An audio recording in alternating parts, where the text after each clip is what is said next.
O que é um eunuco segundo a Bíblia? Na Bíblia, eunuco é normalmente um homem que foi castrado.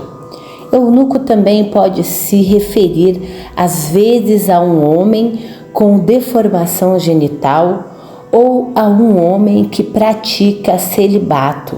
Nos tempos da Bíblia, em alguns países, certos homens eram castrados.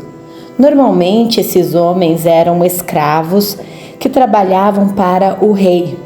Um eunuco podia mais facilmente ganhar a confiança do rei, porque o rei sabia que ele não iria seduzir sua rainha. Por isso, muitos eunucos estavam ao serviço da rainha e do harém. Deus proibiu a castração ao seu povo. Podemos ver isso em Deuteronômio 23:1, que diz: qualquer que tenha os testículos esmagados ou tenha amputado o membro viril, não poderá entrar na Assembleia do Senhor. Um eunuco não poderia entrar na Assembleia de Deus, mas Deus prometeu que um dia os eunucos fiéis a ele iriam ser aceitos. O profeta Isaías deixa isso claro no capítulo 56. Pois assim diz o Senhor, aos eunucos que guardarem os meus sábados, que escolherem o que me agrada e se apegarem à minha aliança, a eles darei dentro de meu templo e dos meus muros um memorial e um nome melhor do que filhos e filhas, um nome eterno que não será eliminado. Isso aconteceu com a ressurreição de Jesus. O eunuco etíope que aceitou Jesus como Salvador quando ouviu o Evangelho representa o cumprimento dessa promessa feita por Isaías. Veja em Atos dos Apóstolos, capítulo 8, versículos 36, que diz assim: prosseguindo pela estrada, chegaram a um lugar onde havia água. O eunuco disse: olhe, aqui há água. Que me impede de ser batizado? Disse Filipe: você pode, se crê de todo o seu coração. O eunuco respondeu: creio que Jesus Cristo é o Filho de Deus. Assim, deu ordem para parar a carruagem. Então Filipe e o eunuco desceram à água e Filipe o batizou. Vamos falar um pouco sobre Jesus e os eunucos.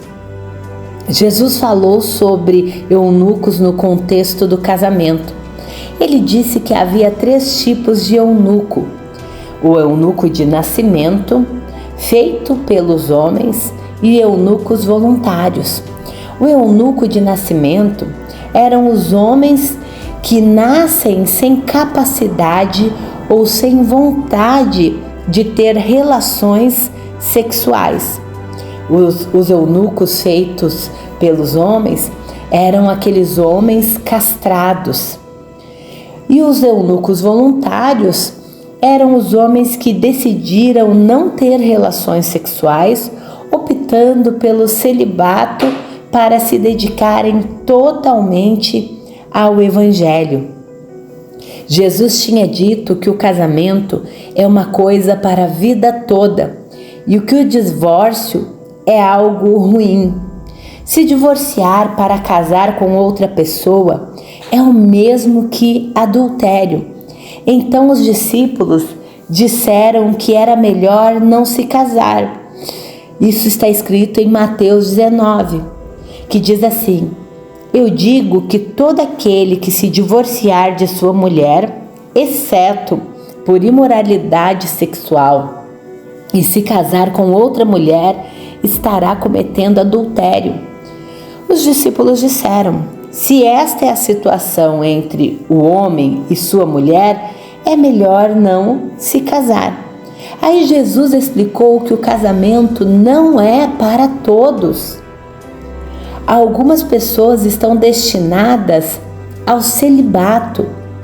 Esses eram os eunucos que você pode observar no capítulo 19 ainda, dando continuidade ao texto que lemos. Jesus respondeu: nem todos têm condições de aceitar esta palavra, somente aqueles a quem isso é dado. Alguns são eunucos porque nasceram assim, outros foram feitos assim pelos homens, e outros ainda se fizeram eunucos por causa do reino dos céus. Quem puder aceitar isso, que aceite. Essas foram as palavras de Jesus.